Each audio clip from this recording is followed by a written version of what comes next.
Good morning, everyone.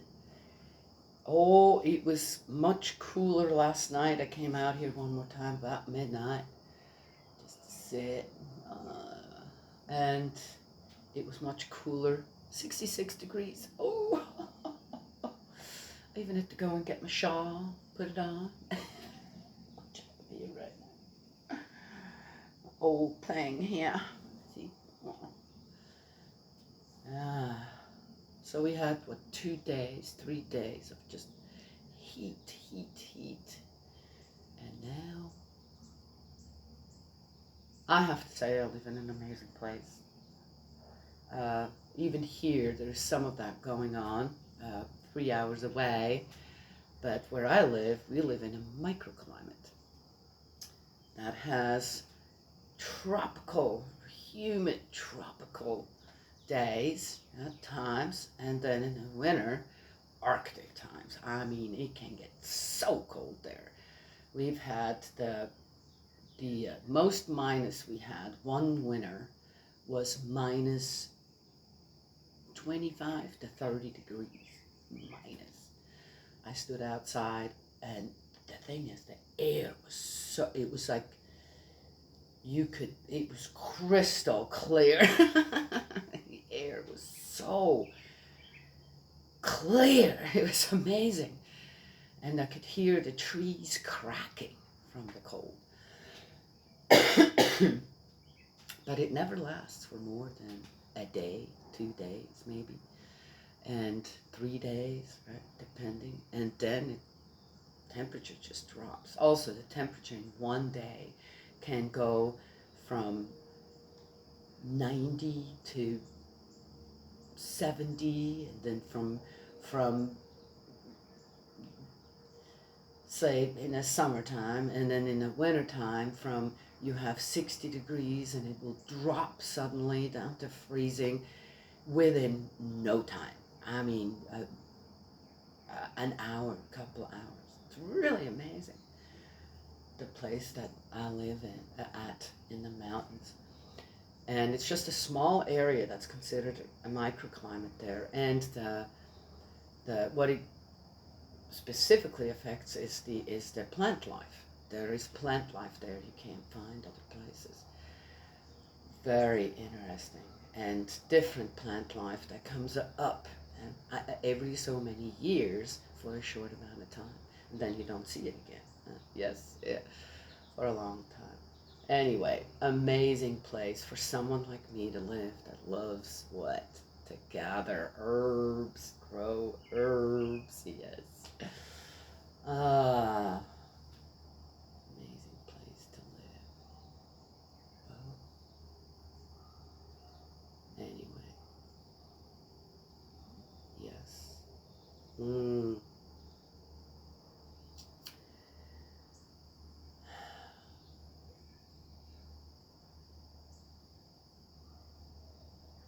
Well, let's get going. I have little time today. It's already, and I have children to take care of today. I cleaned up I cleaned up everywhere after the yard sale. I didn't have time to clean my room or the downstairs here. And children can be so busy. It's unbelievable how busy they can be. It just amazes me if they have the environment to be busy, right? Yes. I remember with my children, dear me, and when I had my children, I also watched between 1 to 3 children, other people's children as well.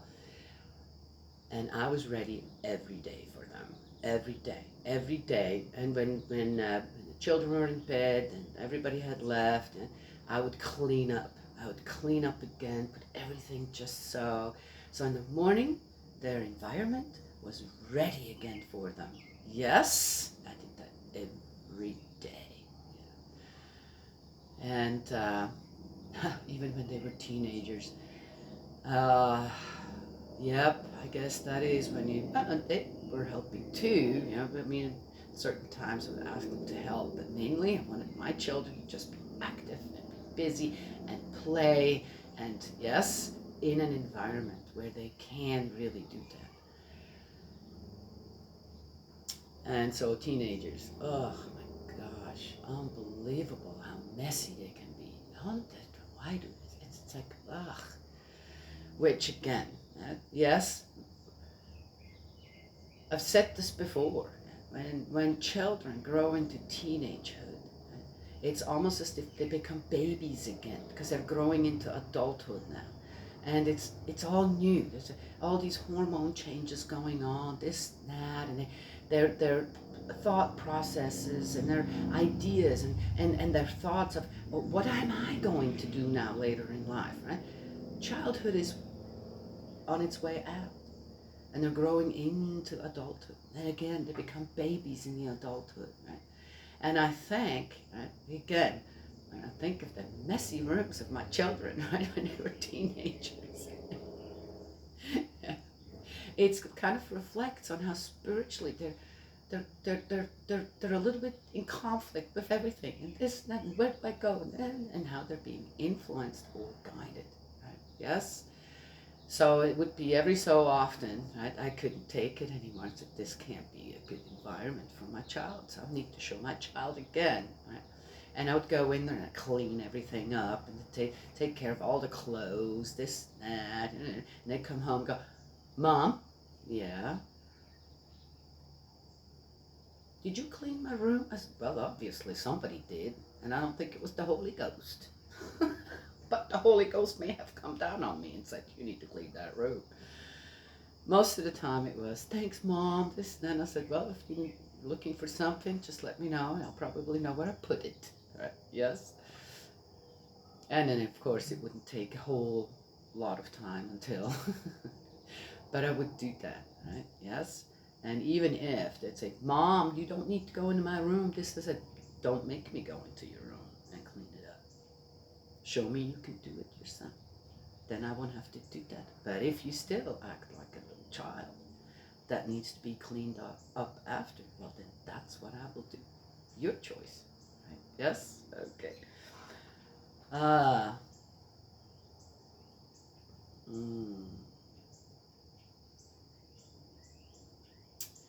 I think all around the world, people, yes, it doesn't matter what your circumstances are. You decide what you want your environment to be like. Yes.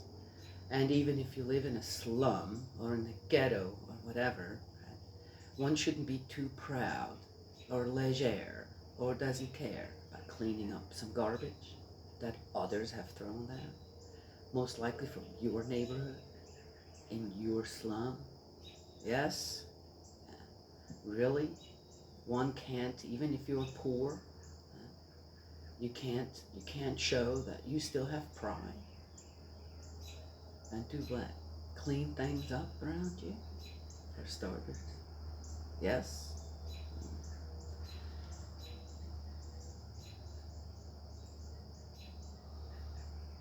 I find that interesting when I see certain videos where, oh, these people are so poor and this and that. I'm looking and going, uh huh, uh huh, uh huh. So what's all this garbage doing on the ground? You can't tell me they can't pick that up and put it somewhere. Yes, I've moved into so many disgusting homes and messes that then I had to clean up. And I did. Did not continue what was left behind.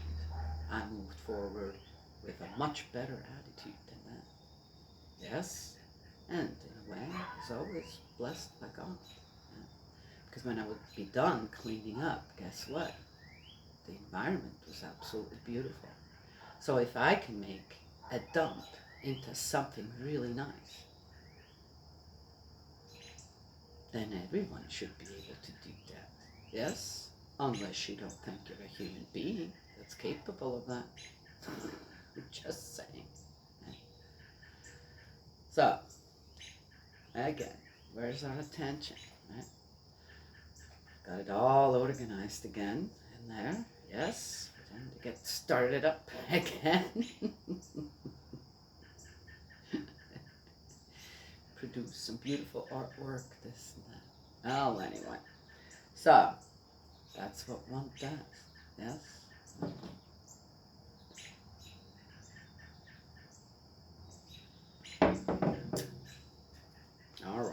part of God's ideal. Yes. And again, uh,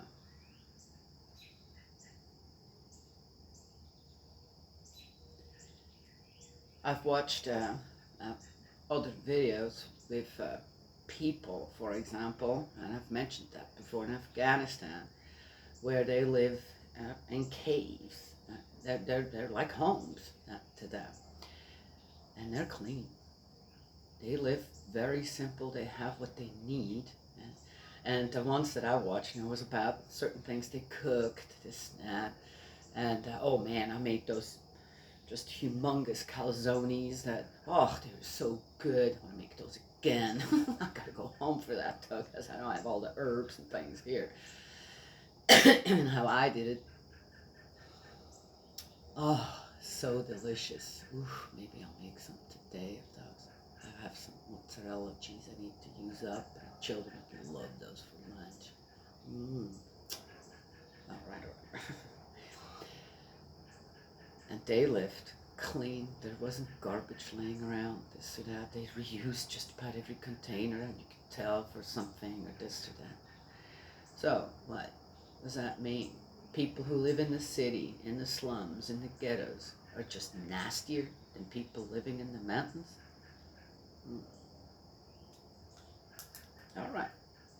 But then don't complain. You decide. What I've seen, what I know, what I've seen in certain places, people decide to live like that. Not making the time. Doing nothing. Well, why do they live in places like that? Doing nothing, not trying to move forward. I don't know. Maybe they don't know God. And live in filth. That's man-made filth. Just saying.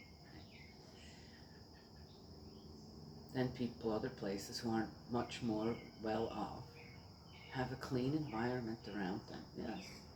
Live simply.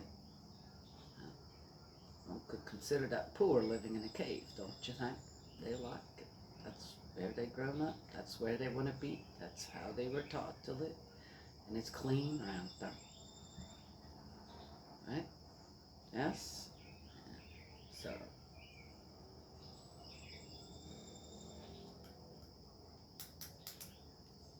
yeah, it's the same. I have to just mention it. Just get my point across. And Venezuela went through, no food, this or that, you saw all the garbage, and people come and tear it apart, to see what they can find, this and that, and just left it. Well, that tells me something about the Venezuelan people right there, too. Yeah? But you didn't really see anything happening out in the rural areas. All you could see was just in the cities.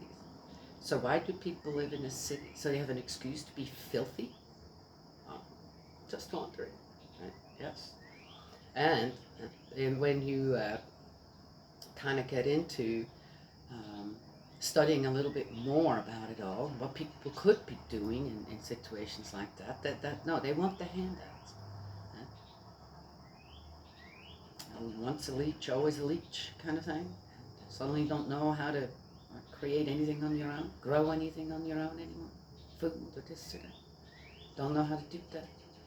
Even if it's given to you for free. Well, here is a package of seeds and this and that you need, and here's a plot of land. What? I have to work? Can't you just hand me the finished product? Yeah, you see? Yes. This person, the reason that some people are in the situation that they are in is because certain addictions are in place. Yes. Yeah. So, again, lots of cleanup that is needed everywhere. Right? The best thing we can do is start in our own homes. Right? Yes. Have an environment for our children where then they find happiness in creating or doing a job or this or that. Yeah. Yes. And now all of my children have their own home, and I have to say, it's good, it's pretty good. The one daughter that I have, she works so many hours a week and just tired. She needs to rest too. So when I go over there, I said, "Don't worry, Mama's gonna clean up." Right? She loves it. Oh, Mom, I know my house gonna be so good looking afterwards, right? So still, right? She loves it. I cleaned up here too. They were busy. My daughter wasn't feeling well, and then they ended up visiting some people, and she's like, "Oh, Mom, I just want to go and take a nap, but the house just needs cleaning, and I can't relax." I said, "Just go and relax. When you guys go visiting, I'm gonna take care of things," and I did. I came home. She came down. She says, "Mom, you cleaned the house." I said, "I did." She loved it. Yes, but all of my children learn to appreciate a cleaned up environment and are making also the effort, right, 75% of the time, to have it that way. Yes? Yeah. Anyway, so, and they're very, very, uh, they will, if they see garbage, even my grandchildren, when they see garbage anywhere, we pick it up, we collect it, and take it home, put it where it belongs. Mm-hmm. Yes, yes, yes. That's where it goes from the family, right, to what? The community, your good traits. Yes? All right. Now we're in Samuel. To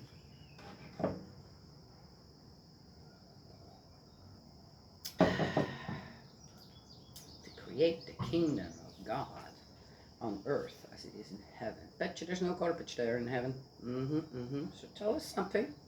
All right. So we're in Samuel, the books of Samuel. The books of Samuel are originally one book from a continuation of the great Deuteronomic history. Oh yeah, there's two books. There's Samuel 1 and Samuel 2. There used to be one. Oh. The story is dominated at first by the figure of Samuel, the last of the judges who struggles to keep Israel faithful to Yahweh under increasing pressure from the Philistines. I think that pressure came from within. Whatever. Defeats and the loss of the ark. They even lost the tent of meeting. Symbol of God's protection show that Israel, it's a symbol. Now here it's referred to as a symbol. Yeah. Well, where does God reside? In a symbol? Okay.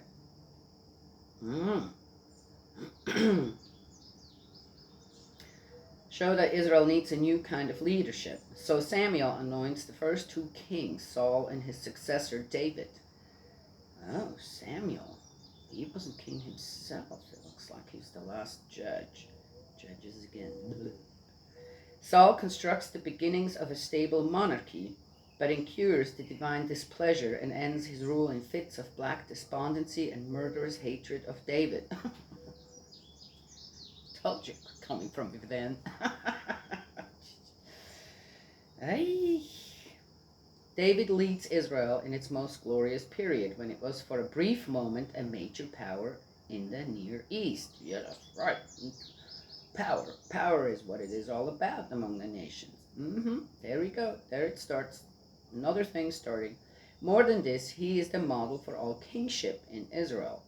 The greater part of the story of his reign is from a near contemporary source, whose vivid delineation makes David one of the first clear figures in any history. Oh, is that right? Interesting. He is a forceful yet attractive character, very, very human in his failings, but passionate and intimate in his devotion to Yahweh. Very human in his failings, but passionate and intimate in his devotion to Yahweh. That's a fallible sentence right there, guys, right? People can look at it how you want to. To him and to his line is promised endless rule, the basis of all future hope for a Messiah. Some people say, well, people don't, it is human to err, to err, right? They say, is it?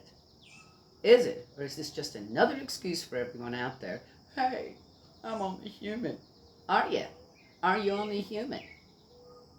Hmm? I wonder.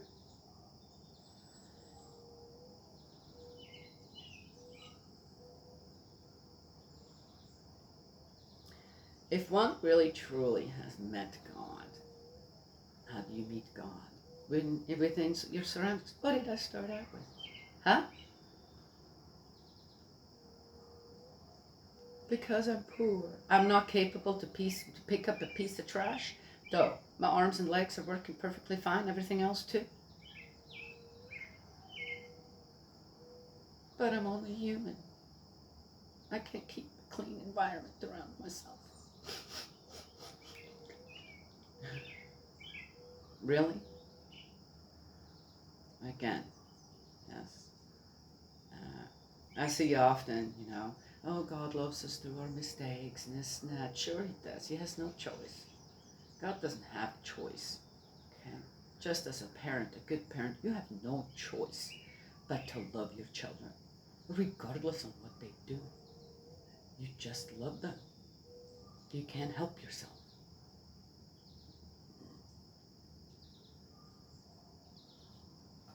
Well, anyway, so yeah, how about that one part? Mhm. Passionate and intimate in his devotion to Yahweh. If you are passionate and intimate in your devotion to God, to our Father in heaven, to our heavenly parents, that Creator, money too. I always love that word, money too. You don't want to fail. You don't make that a part of your life. You get that out of your life. Hmm?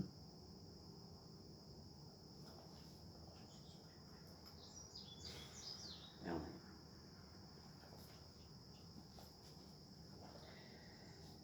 I think one understands what I'm trying to say here, right? If you're honest with yourself, and you go, yeah, I know what I need to clean up in my life.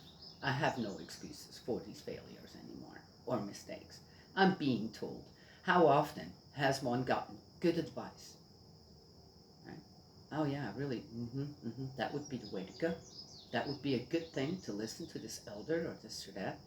And again, but I have so many people out there saying, I'm only human. Disregard the advice, the encouragement, the guidance. Go ahead and fail. Setting themselves up to fail again and again and again. Yes? It's all right. Just saying. The books of Samuel. The first book of Samuel, 1. The childhood of Samuel, the pilgrimage to Shiloh. There was a man of Ramathaim, a Supite, Supite,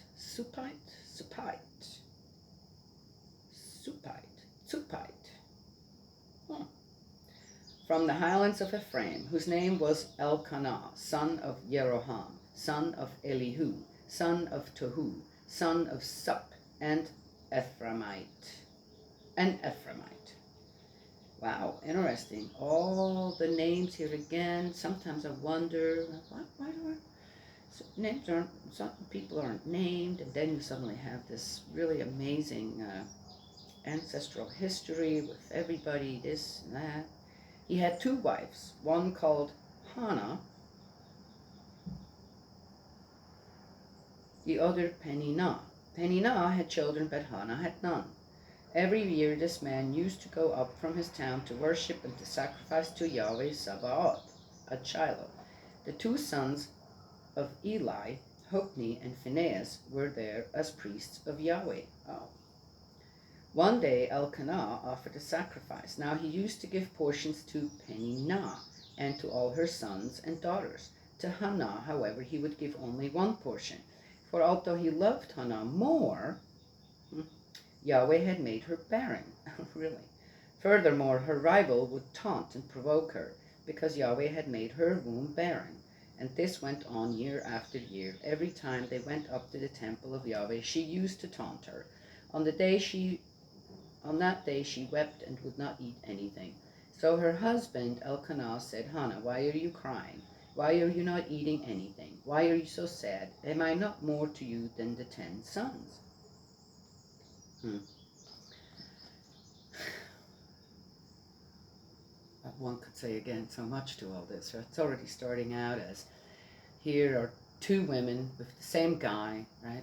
One's more loved than the other, but and so, God sees, oh, okay, so you love one more than the other, so I'm going to make the one that you love more can't have kids, and the other one, I'm going to let her have kids so that that one can bully the other one, make her feel bad about not having. Where's the working together here? Where is the guidance of God? And here, this guy goes.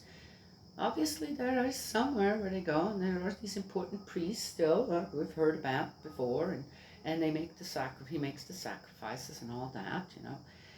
And he never goes to them and says, hey, I have a problem with my two wives. Or he doesn't know, he doesn't notice. So what's the relationship there between the men and the women, right, when they're married? But he doesn't notice that. Oh, he thinks, oh, I'll just love you more. I'm going to let everybody know I love you more, right? And that'll even out the bullying from the other one. Well, most likely the other woman, Peninnah, right? She goes, oh, so you love her more. Well, then I'm just, going to use that as, probably is, hey, I'm the one who gave you all the sons and daughters. Isn't that what you guys all want? Isn't that what's important here, right? Yes? And what? So what? You love her more? Well, great. You see? It's like, what a mess. Another mess to clean up, right? The Israelites, as I said, where have they missed the ancestral guidance where there is Adam and Eve, one man and one woman? Why suddenly all them women that they all have to have? And the conflict that causes, and the hurt that causes. And again, God made her barren. Yahweh made her barren. Really? It just doesn't make any sense. But again, the responsibility and the blame is shoved where? Because, hey, we're just human. Okay, all right. I don't know. I don't know what to say to it. Don't know. I know that this already sounds all wrong. Prayer of Hannah. When they had finished eating in the room, Hannah got up and stood before Yahweh. Eli, the priest, was sitting on his seat by the doorpost of the temple of Yahweh. In the bitterness of her soul, she prayed to Yahweh with many tears, and she made this vow, Yahweh Sabaoth, should you condescend to notice the humiliation of your servant, and keep her in mind instead of disregarding your servant, and give her a boy, I will give him to Yahweh for the whole of his life, and no razor shall ever touch his head. While she went on praying to Yahweh, Eli was watching her mouth, for Hannah was speaking under her breath. Her lips were moving, but her voice could not be heard, and Eli thought that she was drunk. Okay. Eli said, what? Eli, as a priest, doesn't notice when someone's praying rather than being drunk? That's an interesting one. How much longer are you going to stay drunk? Get rid of your wine. No, my lord, Hannah replied. I am a woman in great trouble. I have not been drinking wine or strong drink. I am pouring out my soul before Yahweh. Do not take your servant for a worthless woman. All this time I have been speaking from the depth of my grief and my resentment. Eli then replied, Go in peace, and may the God of Israel grant what you have asked of him. To which he said, May your servant find favor in your sight. With that the woman went away. She began eating and was dejected no longer. I find it so sad, right? Again, here's this woman, she has no children, and obviously, how was that regarded as among the Israelites, right? And here's this other woman who, takes that as a cue instead of, hey, I've got so many sons and daughters, why don't we raise them together, right? As a unit. Yes, we got the same dude taking care of us, so here we go. Right? Why couldn't they be pleasant to each other? Right, so that we can have this story again of a miracle that most likely now she's going to have a son, right? And and the power of prayer. This, I mean, what is this? How about what was the relationship between people at that time? Right? Again, it's just so sad. This is so sad to read. Yes, and again, where is the husband here in all this? Right? He says, hey, I'd like to have a peaceful and harmonious family. You keep hurting my other wife. Why do you do that? Have I not given you enough as well? And look and how you are blessed and regarded as in our community because of all the sons and daughters you have. Look at her. Do you have to add insult to misery? No, he didn't. Why not? Where is the guidance here, truly? No, the human. Yeah, obviously. Birth and consecration of Samuel. They got up early in the morning, and after worshipping Yahweh, set out and went home to Ramah. Elkanah lay with his wife Hannah, and Yahweh remembered her. Hannah conceived, and in due course gave birth to a son, whom she named Samuel. Since she said, I asked Yahweh for him, Elkanah the husband went up with all his family to offer the annual sacrifice to Yahweh and to fulfill his vow. However, Hannah did not go up, having said to her husband, not before the child has been weaned. Then I shall bring him and present him before Yahweh, and he will stay there forever. Elkanah, her husband, then said to her, do what you think fit. Wait until you have weaned him. May Yahweh bring about what he has said. So the woman stayed behind and nursed her child until she weaned him. So the sacrifice was, if she did give birth to a child, that weaned him, so a year, 2 years old, 3 years old, and then she's going to give him to who? Is that what Yahweh would require of her? I mean, that's her, right? That was her promise, and she's keeping her promise. But I wonder if that's what God really wanted. Yes? Well, anyway. I have no idea. That's all weird to me. There's no way I would ever give up a child. Not happening. I'm the leader when it comes to raising my children. Of course, under God's guidance. When she had weaned him, she took him up with her, as well as a 3-year-old bull and an ephah of flour and a skin of wine, and took him into the temple of Yahweh at Shiloh. The child was very young. They sacrificed the bull and led the child to Eli. She said, if you please, my lord, as you live, my lord, I am the woman who stood beside you here, praying to Yahweh. This is the child for which I was praying, and Yahweh has granted me what I asked of him. Now I make him over to Yahweh for the whole of his life. He is made over to Yahweh. He is made over to Yahweh. They then worshipped Yahweh there. That's been at the end of Samuel 1. Oh, poor little Samuel, huh? Just given up by the parents, handed over to somebody else. Interesting.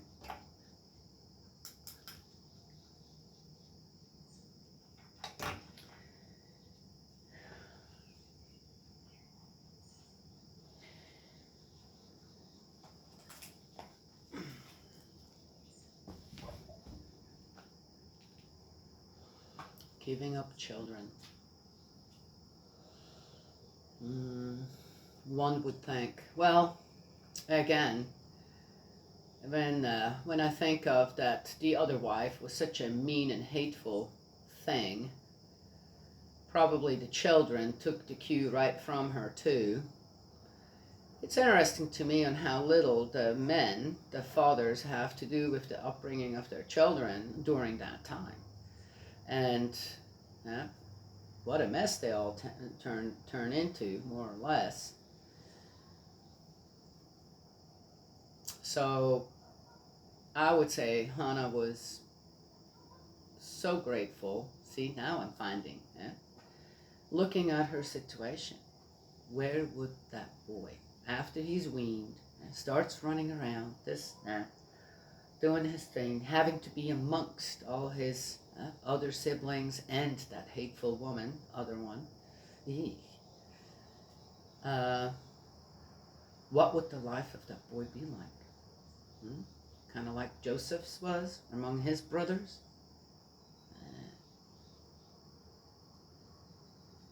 So, even though I'm sure she would love to raise that boy, right? Yes? And in the way that she received that child, finally, right? Yes? Most likely she would teach him about righteousness, goodness, yes? Yeah. And the guidance of God, yes?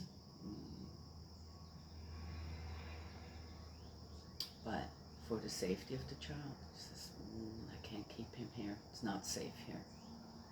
And the father of the child, he's not. They've got so many kids already, not overly excited. Yeah, one more. Says, you do what you want with him, right? Yes?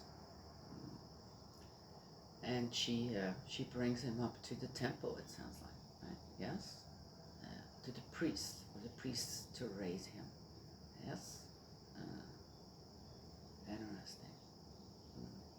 Guess we'll find out more.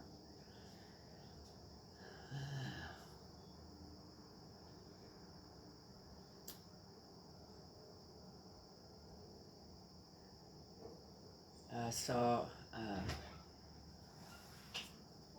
good morning. How are you? Good. Oh, you're putting baby out? Yes. Uh, You want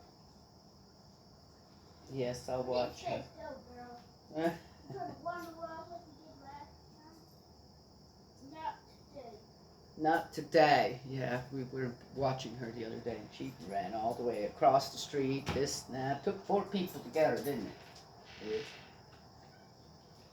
Baby, baby, baby, such a good girl, such a good girl. Yes, such a sweet girl too. Unless she sees other animals. With people, no problem. Oh, even though this is her right there. Baby, turning around, going pee. Okay. We had her out with us in the yard sale, and everybody that came, she growled. Her tail was wagging like this, but she growled and bark. Okay. Oh, and especially the little one was out there with the clothes or something, or toys, and people would get too close to her, and she just went nuts. She did not like that at all. Yeah. So we ended up having to put her inside. Good protective instincts. Yes, yes, yes. And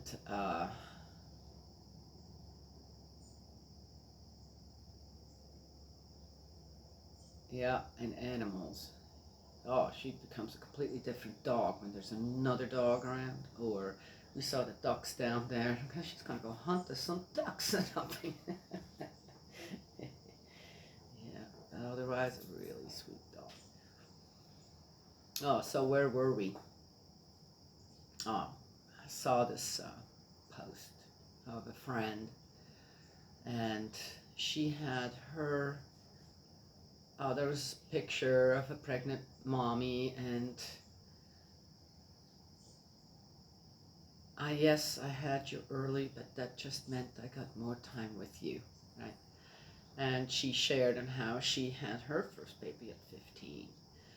And now she's, I don't know how old, she's in her 30s now. And then she has some more, I don't know if she has 3 or 4 children. And she says it was tough, it was difficult, it was tough to have a child so early. But she says, I wouldn't give any of them up for nothing. And she said, I learned, I had help, and I learned to be a wonderful mom, and she is a wonderful mother. Yeah. So, again, right? Yes. How quickly do people judge just certain happenings instead of, and then point the finger and this and that and I don't know what.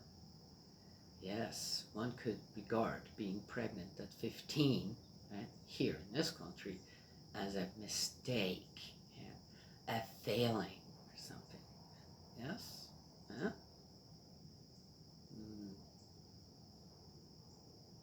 Well, we're just human, right? We can't help ourselves. The thing is, that what we do afterwards with the mistake that we made, that resulted in consequences,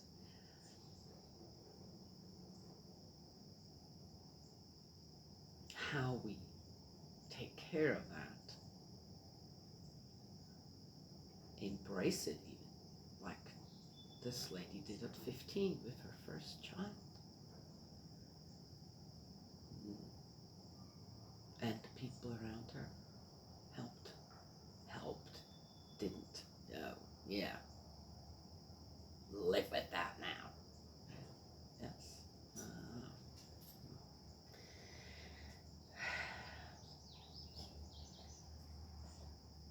Anywho,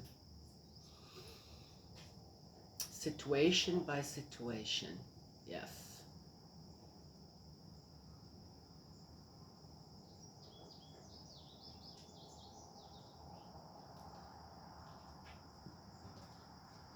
If we make mistakes, fail at things, and then the consequence is that now care is for that consequence, but care is needed.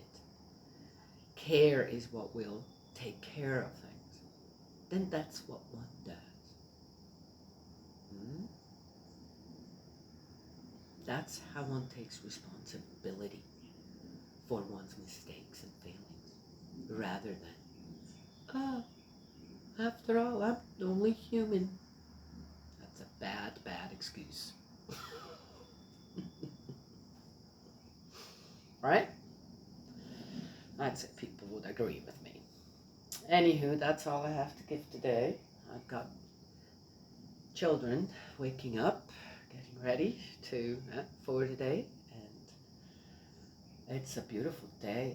It's relatively cool today, and we do have a job to do today, a hairy job. Yes, the doggies need a bath, and having 4 children, only one dog to the boys and one dog to the girls, one dog to the boys, and I'll be sitting in the chair just directing. And these dogs are going to get a bath today. Yes, nice exercise. They're going to love doing that. I just know it. And the dogs are going to go, wah! Wonderful. Okay, that is that.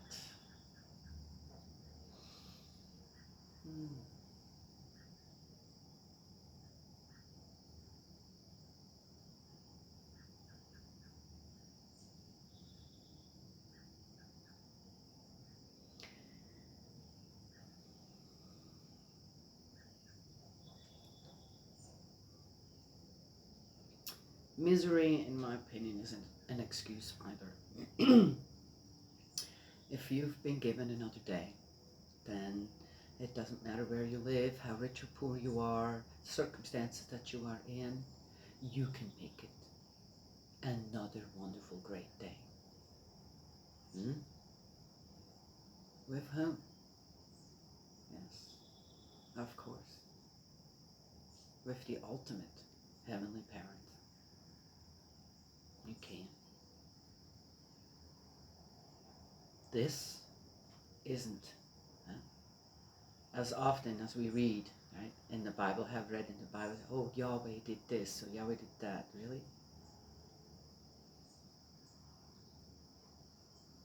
Is it really that? Or is it up to us? Yes, we decide. We make it happen.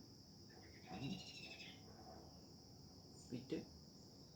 I would give it a try if I were all of you. Yes, I would every day.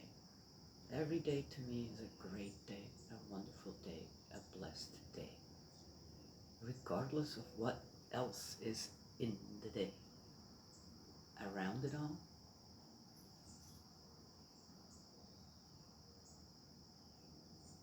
I can't ignore the beauty of it. I don't want to, just so that I can give misery a leg up.